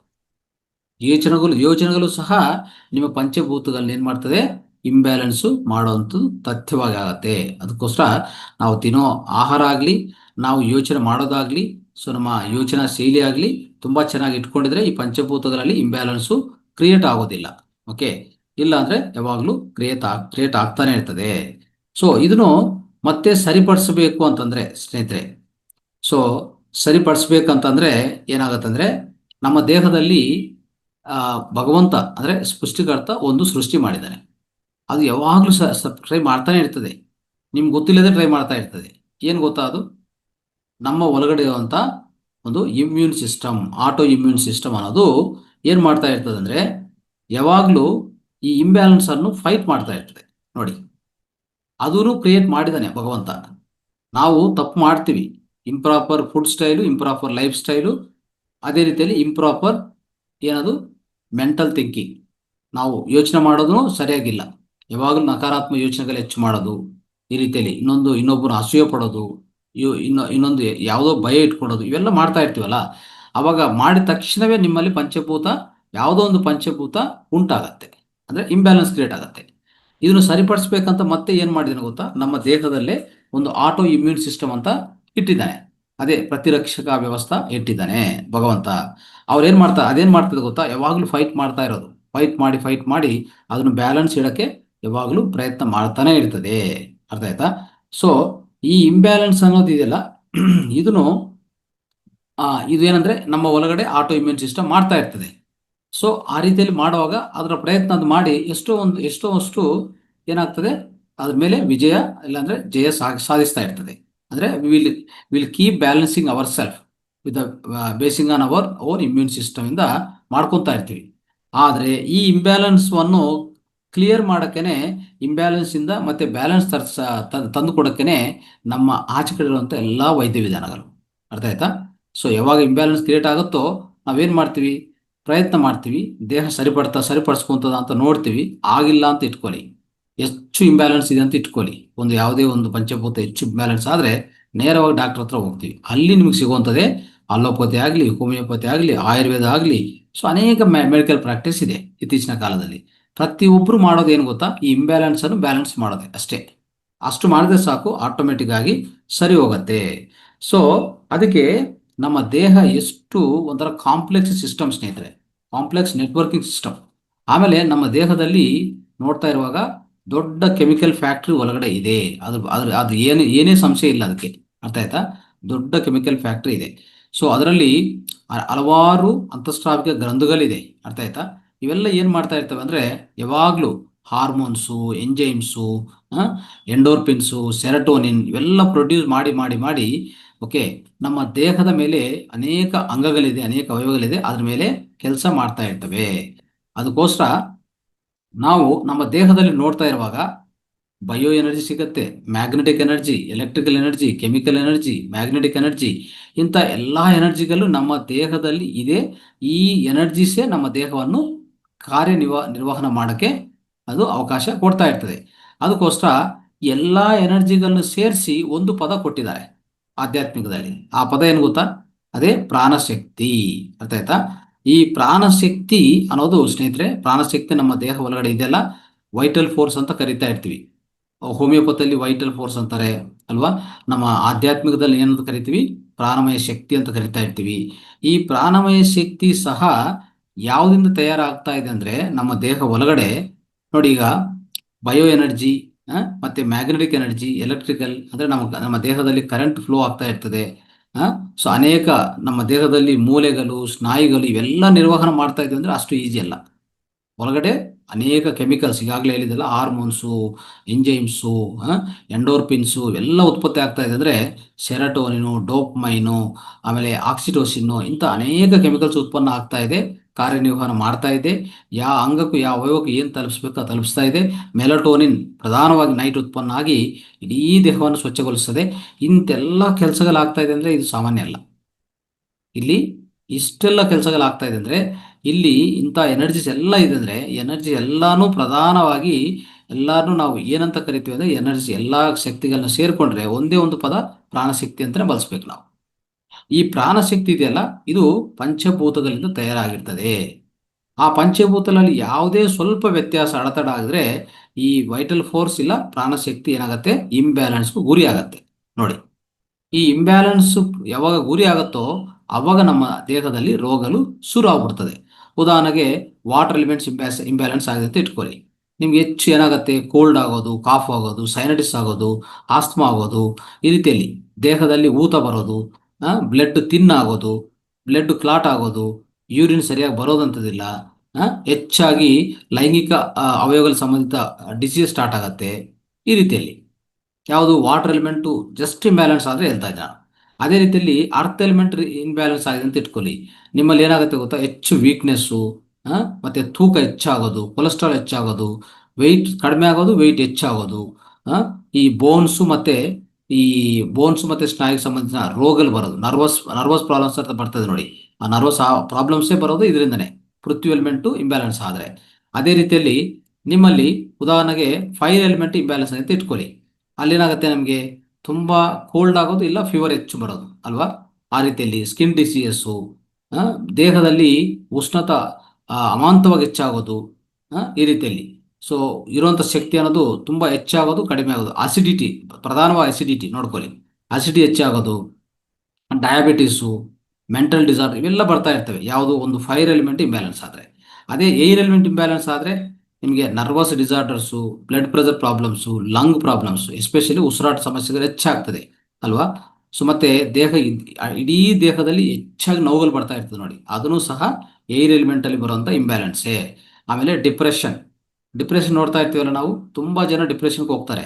ಅದೆಲ್ಲ ಕಾರಣ ಏನಂದರೆ, ನಿಮ್ಮ ಮನಸ್ಸು ಚಂಚಲವಾಗಿದೆ, ನಿಮ್ಮ ಮನಸ್ಸು ಕಂಟ್ರೋಲ್ ಇಲ್ಲ. ಅದಕ್ಕೂ ವಾಯುತತ್ವನೇ ಕಾರಣ. ವಾಯುತತ್ವ ಇಂಬ್ಯಾಲೆನ್ಸ್ ಆದ್ರೇ ಅದು ಬರೋವಂಥದ್ದು. ಅದೇ ರೀತಿಯಲ್ಲಿ ಸ್ಪೇಸ್ ಇಂಬ್ಯಾಲೆನ್ಸ್ ಆಗಿದೆ ಅಂತ ಇಟ್ಕೊಳ್ಳಿ. ಅವಾಗ ಎಷ್ಟು ಪ್ರಾಬ್ಲಮ್ಸ್ ಬರುತ್ತೆ ಅಂದರೆ, ಸ್ಪೇಸ್ ಇಂಬ್ಯಾಲೆನ್ಸ್ ಆದರೆ ತಕ್ಷಣವೇ ಥೈರಾಯ್ಡ್ ಬರೋದು, throat problems, speech problems, epilepsy ಅಂದರೆ ಮೂರ್ಛೆ, ಮತ್ತು ಈ ಇನ್ನೊಂದು ಬುದ್ಧಿಮಾಂದ್ಯತೆ ಇರ್ಬೋದು, ಇಲ್ಲಾಂದರೆ ಒಂಥರ ಮ್ಯಾಡ್ನೆಸ್ ಅಂತ ಹೇಳ್ತೀವಿ ನೋಡಿ ಅದು. ಆಮೇಲೆ ಈ ಕಿವಿಗಳ ಪೇನ್ಸ್ ಬರೋದು, ಕಿವಿಗಳ ಪ್ರಾಬ್ಲಮ್ಸ್ ಎಲ್ಲನೂ ಸಹ ಈ ಈ ಸ್ಪೇಸ್ ಎಲಿಮೆಂಟ್ ಅಂದರೆ ಆಕಾಶ ತತ್ವದಲ್ಲಿ ಬರುವಂಥ ಇಂಬ್ಯಾಲೆನ್ಸ್. ಇಷ್ಟೆಲ್ಲ ಆಗ್ತದೆ ಸ್ನೇಹಿತರೆ. ಸೊ ಇದೆಲ್ಲ ಏನಾಗಿದೆ ಅಂದರೆ, ಈ ಪ್ರಾಣಶಕ್ತಿಯನ್ನು ಸರಿಪಡಿಸ್ಕೊಳ್ಳುವಂಥ ಅದ್ಭುತವಾದ ಕ್ರಿಯೆ ನಮ್ಮ ದೇಹದಲ್ಲೇ ಭಗವಂತ ಕೊಟ್ಟಿದ್ದ. ಯಾವ ರೂಪದಲ್ಲಿ ಕೊಟ್ಟಿದ್ದ ಅಂದರೆ, ಈ 5 ಬೆರಳಿಂದನೇ ಕೊಟ್ಟಿದ್ದಾನೆ ನೋಡಿ. ಈ 5 ಬೆರಳಿಂದನೇ ಸರಿಪಡಿಸ್ಕೊಳ್ಳಿ ಅಂತ ಕೊಟ್ಬಿಟ್ಟಿದ್ದಾನೆ. ಸೊ ಅದಕ್ಕೆ ನಿಮಗೆಲ್ಲ ಗೊತ್ತಿರೋ ಪ್ರಕಾರ, ಸೊ ಈ 5 ಬೆರಳನ್ನು ಸರಿಯಾದ ರೀತಿಯಲ್ಲಿ ನಾವು ಉಪಯೋಗಿಸ್ಕೊಂಡ್ರೆ ಏನಾಗುತ್ತೆ, ಈ ಪ್ರಾಣಶಕ್ತಿ ಅನ್ನೋದು ಸರಿಯಾದ ರೀತಿಯಲ್ಲಿ, ಸರಿಯಾದ ಪ್ರಮಾಣದಲ್ಲಿ ಪ್ರವಾಹ ಆಗಿ ಆಟೋಮೆಟಿಕ್ ಆಗಿ ಕರೆಕ್ಷನ್ ಮಾಡ್ಕೋಬಹುದು ನಾವು. ಅದಕ್ಕೆ ಈ ಮುದ್ರೆಗಳ ಪ್ರಾಮುಖ್ಯತೆ ಅಷ್ಟು ಇದೆ ಅಂತ ಹೇಳಕ್ಕೆ ನಾನು ಪ್ರಯತ್ನ ಮಾಡಿದ್ದೇನೆ. ಆದರೆ ಈ 5 ಬೆರಳಲ್ಲಿ ಅಗ್ನಿತತ್ವ ಕೊಟ್ಟಿದ್ದಾನೆ, ಈ ಬೆರಳಲ್ಲಿ ವಾಯುತತ್ವ ಕೊಟ್ಟಿದ್ದಾನೆ, ಇಲ್ಲಿ ಇದರಲ್ಲಿ ಈ ನಮ್ಮ ತೋರ್ ಬೆರಳಲ್ಲಿ, ಮಧ್ಯ ಬೆರಳಲ್ಲಿ ಆಕಾಶ ತತ್ವ ಕೊಟ್ಟಿದ್ದಾನೆ, ಈ ನಮ್ಮ ಉಂಗರ ಬೆರಳಲ್ಲಿ ಕೊಟ್ಟಿರೋದು ಪೃಥ್ವಿತತ್ವ, ಈ ಕಿರುಬೆರಳಲ್ಲಿ ಜಲತತ್ವ ಕೊಟ್ಟಿದ್ದಾನೆ. ಇದು ಎಲ್ಲ ಇಲ್ಲೇ ಒಳಗಡೆ ಇದೆಯಲ್ಲ, ನಮ್ಮ ದೇಹದಲ್ಲೇ ನಮ್ಮ 5 ಬೆರಳಲ್ಲೇ ಕೊಟ್ಟಿದ್ದಾನೆ. ಈ 10 ಬೆರಳಲ್ಲಿ 2 ಹಸ್ತಗಳಲ್ಲಿ ಕೊಟ್ಟಿದ್ದಾರೆ. ಇದನ್ನು ಸರಿಯಾದ ರೀತಿಯಲ್ಲಿ ನಾವು ಉಪಯೋಗಿಸ್ಕೊಂಡ್ರೆ ಸಾಕು, ಯಾವ ಶಕ್ತಿ ಯಾವ್ದು ಬ್ಯಾಲೆನ್ಸ್ ಮಾಡಬೇಕು, ಯಾವ್ದನ್ನ ಕಡಿಮೆ ಮಾಡಬೇಕು, ಯಾವ್ದು ಹೆಚ್ಚು ಮಾಡಬೇಕು, ಯಾವ್ದು ಬ್ಯಾಲೆನ್ಸ್ ಮಾಡಬೇಕು, ಇಷ್ಟೇ. ಕಡಿಮೆ ಮಾಡಬೇಕಾ, ಹೆಚ್ಚು ಮಾಡಬೇಕಾ, ಬ್ಯಾಲೆನ್ಸ್ ಮಾಡಬೇಕಾ, ಈ ಯಾವುದು, ಈ ಎಲ್ಲ 5 ಪಂಚಭೂತಗಳು. ಅದಕ್ಕೂ ನಮ್ಮ 5 ಬೆರಳು ಸಾಕು, ಇನ್ನು ಏನು ಬೇಕಾಗಿಲ್ಲ. ಇದೇ ಮದ್ದು ನಮಗೆ. ಅರ್ಥ ಆಯ್ತಾ? ಸೊ ಅಂದ್ರೆ ನಿಮ್ಮ ಮುದ್ರವೇ ಮದ್ದು, ಅದ್ಭುತ ರೀತಿಯಲ್ಲಿ ಕೆಲಸ ಮಾಡ್ತದೆ ಸ್ನೇಹಿತರೆ. ಅದಕ್ಕೋಸ್ಕರ ನಾವು ಮಾಡಬೇಕಾಗಿರೋದು ಇಷ್ಟೇ. ಸೊ ಈಗ ನೋಡ್ತಾ ಇರ್ತೀವಿ, ಮಧ್ಯ ಬೆರಳು ನೋಡ್ಕೊಳ್ಳಿ, ಇದೇನಿದು ಸ್ಪೇಸ್. ಇದು ಯಾಕೆ ಇದೆಲ್ಲ ಅಂದ್ರೆ ಇಷ್ಟು ದಪ್ಪ ಅಂದ್ರೆ ದೊಡ್ಡ ಎತ್ತರವಾಗಿರ್ತದೆ ನೋಡ್ಕೊಳ್ಳಿ. ಮಧ್ಯ ಬೆರಳು ಅಂದ್ರೆ ಅರ್ಥ ಏನಂದ್ರೆ, ಇಡೀ ವಿಶ್ವದಲ್ಲಿ ಎಲ್ಲಿ ನೋಡಿದ್ರೂ ಈ ಸ್ಪೇಸ್ ಇರಲೇ ಇರ್ತದೆ. ಒಂದೊಂದು ಕಡೆ ಪಂಚಭೂತಗಳು ಯಾವುದೇ ಇಲ್ಲಾದ್ರೂ ಪರವಾಗಿಲ್ಲ, ಈ ಆಕಾಶ ತತ್ವ ಯಾವಾಗಲೂ ಇರ್ತದೆ. ಅರ್ಥ ಆಯ್ತಾ? ಈ ಉದಾಹರಣೆಗೆ ನಾವು ಹೋಗ್ತಾ ಇರ್ತೀವಿ ವಿಶ್ವದಲ್ಲಿ, ಎಲ್ಲಿ ಗೆಲಾಕ್ಸಿಗಳಿಗೆ ಹೋಗ್ತೀವಿ, ಅಂದ್ರೆ ನಕ್ಷತ್ರಗಳಿಗೆ ಹೋಗ್ತೀವಿ, ವಿಧ ವಿಧ ಗ್ರಹಗಳಿಗೆ ಹೋಗ್ತೀವಿ. ಅಲ್ಲೆಲ್ಲ ಏನು ಕಾಣಿಸ್ತದೆ ನಿಮಗೆ? ಅಲ್ಲೆಲ್ಲ ಭೂಮಿ ಇದೆಯಾ, ಗಾಳಿ ಇದೆಯಾ, ನೀರಿದೆಯಾ? ನೀರಿದೆಯಾ, ಇಲ್ಲ ಬೆಂಕಿ ಇದೆಯಾ, ಅಗ್ನಿತತ್ವ ಇದೆಯಾ, ಮತ್ತೇನಿದೆ ಅಲ್ಲಿ? ಅಲ್ಲಿರೋದು ಓನ್ಲಿ ಈ ಸ್ಪೇಸ್. ಸ್ಪೇಸ್ ಅಂದ್ರೆ ಈ ಅರ್ಥ, ಈ ಸ್ಪೇಸ್ ಅಂದ್ರೆ ಆಕಾಶ ತತ್ವ. ಆಕಾಶ ತತ್ವ ಮಾತ್ರ ಇರುತ್ತೆ. ಅದಕ್ಕೆ ಅದು ಈ ಮಧ್ಯ ಬೆರಳು ಕೊಟ್ಟಿದ್ದಾರೆ ಅದಕ್ಕೆ ಸೂಚಕವಾಗಿ. ಇಲ್ಲ, ಮಧ್ಯ ಬೆರಳು ಕಾರಣವೇ ಆ ಆಕಾಶ ತತ್ವ ಅಂತ. ಓಕೆ, ಆಕಾಶ ತತ್ವ ಎತ್ತರಾಗಿದೆ ಅಂದ್ರೆ ಅಷ್ಟು ಕಾರಣ ಇದೆ ಅದಕ್ಕೆ, ಅದು ಅರ್ಥ ಮಾಡ್ಕೊಳ್ಳಿ. ಸೊ ಅದಕ್ಕೋಸ್ಕರ, ಸೊ ಇಷ್ಟೆಲ್ಲ ಸ್ನೇಹಿತರೆ. ಸೊ ಈ ನಮ್ಮ ದೇಹದಲ್ಲಿ ಅಷ್ಟೇ, ನಮ್ಮ ದೇಹದಲ್ಲಿ ನೋಡ್ತಾ ಇದ್ದಿಲ್ಲ, 120 ಟ್ರಿಲಿಯನ್ ಸೆಲ್ಸ್ ಇರುತ್ತೆ ನಮ್ಮ ದೇಹದಲ್ಲಿ. ಅರ್ಥ ಆಯ್ತಾ? 120 ಟ್ರಿಲಿಯನ್ ಸೆಲ್ಸ್ ಅಲ್ಲಿ ಸಹ ಒಂದು ಸೆಲ್ಗಿಂತ ಇನ್ನೊಂದು ಸೆಲ್ಗೆ ಮಧ್ಯದಲ್ಲಿ ಏನಿರ್ತದೆ ಗೊತ್ತಾ? ಸ್ಪೇಸ್. ಒಂದು ಸೆಲ್ಗೂ ಇನ್ನೊಂದು ಸೆಲ್ ಅಂದ್ರೆ ಒಂದು ಜೀವಕೋಶಕ್ಕೆ ಇನ್ನೊಂದು ಜೀವಕೋಶಕ್ಕೆ ಮಧ್ಯೆ ಏನಿರ್ತದೆ? ಅಲ್ಲಿ ಸ್ಪೇಸ್ ಸಿಗ್ತಾ ಇರ್ತದೆ. ಅದಕ್ಕೋಸ್ಕರ ಇಂಥ ಸ್ಪೇಸ್ ಇದೆ ಅಂದ್ರೆ ಅರ್ಥ ಏನಂದ್ರೆ, ಸ್ಪೇಸ್ ಅನ್ನೋದು ಈ ಆಕಾಶ ತತ್ವನ ಎಲ್ಲಾ ಕಡೆ ವ್ಯಾಪ್ತಿಸ್ತಿರ್ತದೆ. ಎಲ್ಲೇ ಯಾವುದೇ ಪಂಚಭೂತ ಇಲ್ಲಾದ್ರೂ ಪರವಾಗಿಲ್ಲ, ಈ ಆಕಾಶ ತತ್ವ ಯಾವಾಗಲೂ ಇರತ್ತೆ. ಅದನ್ನ ಅರ್ಥ ಮಾಡ್ಬೇಕು. ಅದಕ್ಕೆ ಇದು ತುಂಬಾ ಪ್ರಾಧಾನ್ಯವಿರೋದು. ಸೊ ನಾವೇನಾದ್ರೂ ನಮ್ಮ ಮನಸ್ಸನ್ನು ಶಾಂತ ಮಾಡ್ಕೋಬೇಕು. ಓಕೆ, ಸೊ ನಾವು ಒಂಥರ ಶೂನ್ಯವಾಗ್ಬೇಕಂತಂದ್ರೆ, ಮನಸ್ಸು ಶೂನ್ಯ ಆಗ್ಬೇಕಂದ್ರೆ ಈ ಆಕಾಶ ಮುದ್ರಾ, ನಾನು ಅವಾಗ ಹೇಳ್ತಾ ಇರ್ತೇನೆ ನಿಮಗೆ, ಈ ಆಕಾಶದ ಮುದ್ರ ಮಾಡ್ಕೊಂಡ್ರೆ ಸಾಕು, ಆ ಶೂನ್ಯತ ಬಂದೇ ಬರುತ್ತೆ ಮನಸ್ಸಲ್ಲಿ. ಅರ್ಥ ಆಯ್ತಾ? ಸೊ ಆ ರೀತಿಯಲ್ಲಿ ಈ ಶೂನ್ಯ, ಅದಕ್ಕೆ ನಾವು ಈ ಆಕಾಶ ಮುದ್ರ ತುಂಬಾ ಪ್ರಾಧಾನ್ಯವಿರುವಂತ ಮುದ್ರ ಇದು. ಈ ರೀತಿಯಲ್ಲಿ ಸ್ನೇಹಿತರೆ, ಸೊ ಈ ಇಂಬ್ಯಾಲೆನ್ಸ್ ಅನ್ನು ಹೋಗಲಾಡಿಸುವಂಥದ್ದು ಅದ್ಭುತವಾದ ಪ್ರಕ್ರಿಯೆ. ಈ ಇಂಬ್ಯಾಲೆನ್ಸ್ ಅನ್ನು ಈ 5 ಬೆರಳಿಂದ ಉಪಯೋಗಿಸಿಕೊಂಡೆ ನಾವು ಅದ್ಭುತವಾದ ರೀತಿಯಲ್ಲಿ ನಾವೇನ್ ಮಾಡ್ತಾ ಇದೀವಿ? ಬ್ಯಾಲೆನ್ಸ್ ಮಾಡ್ಕೊತಾ ಇದೀವಿ. ನೋಡಿ, ಮುದ್ರಗಳು ನೀವು ನೋಡ್ತಾ ಇರ್ತೀರಾ, ಮುದ್ರಗಳಲ್ಲಿ 2 ಬೆರಳು ಉಪಯೋಗಿಸಿದ್ರೆ ಒಂದು ಮುದ್ರ ಫಾರ್ಮ್ ಆಗುತ್ತೆ ಅಲ್ವಾ? ಈ 2 ಬೆರಳು ಉಪಯೋಗಿಸಿದ್ರೆ ಒಂದು ಮುದ್ರ ಆಗುತ್ತೆ. ಇದು 2 ಬೆರಳು, ಈ ರೀತಿಯಲ್ಲಿ ನೋಡಿ, ಹಿಂಗ್ ಮಾಡಿದ್ರೆ ಜ್ಞಾನ ಮುದ್ರ ಆಯ್ತು, ಚಿನ್ ಮುದ್ರ ಆಯ್ತು ಅಲ್ವಾ? ಹೀಗ್ ಮಾಡಿದ್ರೆ ಆಕಾಶ ಮುದ್ರ ಆಯ್ತು, ಹೀಗ್ ಮಾಡಿದ್ರೆ ಪೃಥ್ವಿ ಮುದ್ರ ಆಯ್ತು, ಹೀಗ್ ಮಾಡಿದ್ರೆ ಏನಾಯ್ತು? ಇದು ವರ್ಣ ಮುದ್ರ ಆಯ್ತು, ಜಲ ಮುದ್ರ. ಹಿಂಗ್ ನೋಡಿ ಇಲ್ಲಿ ಈಗ ಮಾಡುವಾಗ ಏನಾಗತ್ತೆ? ಈ ಅಂದ್ರೆ ಅಗ್ನಿತತ್ವ ಹೋಗಿ ಈ ವಾಯು ತತ್ವವನ್ನು ಬ್ಯಾಲೆನ್ಸ್ ಮಾಡುತ್ತೆ ನಮ್ಮ ದೇಹದಲ್ಲಿ. ಹಿಂಗ್ ಮಾಡುವಾಗ ಆಟೋಮೆಟಿಕ್ ಆಗಿ ಇದು ಬ್ಯಾಲೆನ್ಸ್ ಅಂತ ಹೇಳ್ತೀವಿ. ಈ 2 ಬ್ಯಾಲೆನ್ಸ್ ಆಗಿರ್ತದೆ. ಅವಾಗ ನಮಗೆ ಹೆಚ್ಚು ಯೋಚನೆಗಳು ಬರೋದಿಲ್ಲ, ಮನಸ್ಸು ಶಾಂತವಾಗಿರುತ್ತೆ. ಗೊತ್ತಾ? ಈ ರೀತಿಯಲ್ಲಿ ಮಾಡುವಾಗ ಇದು ಜ್ಞಾನ ಮುದ್ರ ಇದೆ. ಆಕ್ಚುಲಿ ಹೇಳ್ಬೇಕಂದ್ರೆ ಒಳ್ಳೆ ಮೆಮೊರಿ ಪವರು, ಏಕಾಗ್ರತೆ, ಆ ಜೊತೆಗೆ ಮೇಯ್ನ್ ಆಗಿ ಏನಂದ್ರೆ ಮನಸ್ಸು ಶಾಂತಗೊಳಿಸ್ಕೊತದೆ. ಹೆಚ್ಚು ಬುದ್ಧಿಮಾಂತಿರೋರು, ಈ ಮೆಂಟಲ್ ಪೀಪಲ್ ಅಂದ್ರೆ ಒಂಥರ ಹುಚ್ಚು ಉನ್ಮಾದ ಹೆಚ್ಚಾಗಿರುತ್ತೆ ನೋಡಿ, ಅವ್ರಿಗೆಲ್ಲ ಇದು ಒಳ್ಳೆ ಮುದ್ರ ಇದೆ. ಆಲೋಚನೆ ಕಡಿಮೆ ಮಾಡ್ಬಿಡ್ತದೆ, ತಕ್ಷಣವೇ ಬ್ಯಾಲೆನ್ಸ್ ಮಾಡುತ್ತೆ. ಓಕೆ, ಹೆಚ್ಚಾಗಿ ಹೋಗಿ ಬಿಡೋದಿಲ್ಲ. ಈ ವಾಯುತತ್ವ ಯಾರಲ್ಲಿ ಹೆಚ್ಚಾಗಿ ಪ್ರಕೋಪಿಸ್ತದೋ ಸ್ನೇಹಿತರೆ, ಅವರ ಯೋಚನೆಗಳು ಒಂದರಿಂದ ಒಂದೊಂದು ಅಂತ ಹೇಳ್ತೀವಲ್ಲ, ವಾಯುತತ್ವ ಹೆಚ್ಚಾಗಿದೆ ಅಂತ, ವಾತ ಅಂತ ಹೇಳ್ತೀವಿ ನೋಡಿ. ವಾತ ಆ ವಾತ ಅನ್ನೋದು ಇದೆ. ವಾತ ಅಂದ್ರೆ ಇದೆ. ವಾತ ಇದರಲ್ಲಿ 2ಅಲ್ಲಿ ನಾವು ನೋಡ್ಬೋದು. ಆಮೇಲೆ ಇಲ್ಲಿಗೆ ಹೋಗೋಣ. ನೋಡಿ, ಇಲ್ಲಿ ಮಧ್ಯದಲ್ಲಿರುವಂಥ ಆಕಾಶ ತತ್ವ, ಆಕಾಶ ಮುದ್ರಾ ಅಂತ ಕರಿತೀವಿ. ಇಲ್ಲಿ ಆಕಾಶ ತತ್ವ ಏನಾಗ್ತಾ ಇದೆ? ಸಮತೋಲನಗೊಳಿಸ್ಕೊಂತ ಈ ರೀತಿ ಮಾಡುವಾಗ. ಅರ್ಥ ಆಯ್ತಾ? ಅದೇ ಈ ಆಕಾಶ ತತ್ವವನ್ನು ನಾವು ಹೆಚ್ಚು ಮಾಡ್ಬೇಕಂತ ಇಟ್ಕೊಳ್ಳಿ.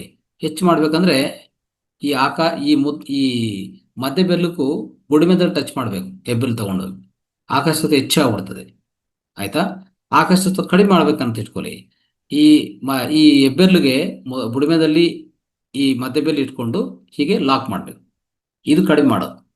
ಆಕಾಶ ತತ್ವ ಕಡಿಮೆ ಮಾಡೋದು, ಆಕಾಶ ತತ್ವ ಹೆಚ್ಚು ಮಾಡೋದು, ಆಕಾಶ ತತ್ವ ಬ್ಯಾಲೆನ್ಸ್ ಮಾಡೋದು. ನೋಡಿದ್ರ?